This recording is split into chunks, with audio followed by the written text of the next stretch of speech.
कैसी हैं आप? ठीक है। क्या नाम है आपका? तो यहाँ क्या करने आई हैं आप?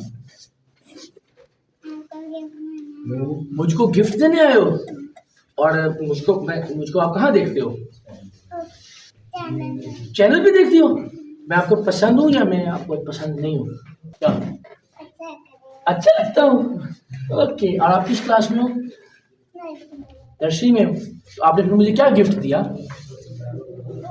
फूल दिए? वो वाले आपने दिए? मुझे दिखाएं जी। लो, इसने फूल दिए आपने, मुझे आगे भी नहीं करती है।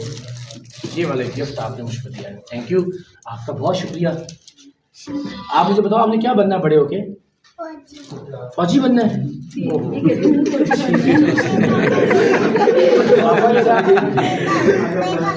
बड़े पापा के साथ?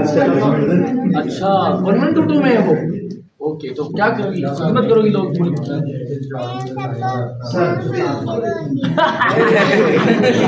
थैंक यू सो मच, जीती रहो, जिंदाबाद।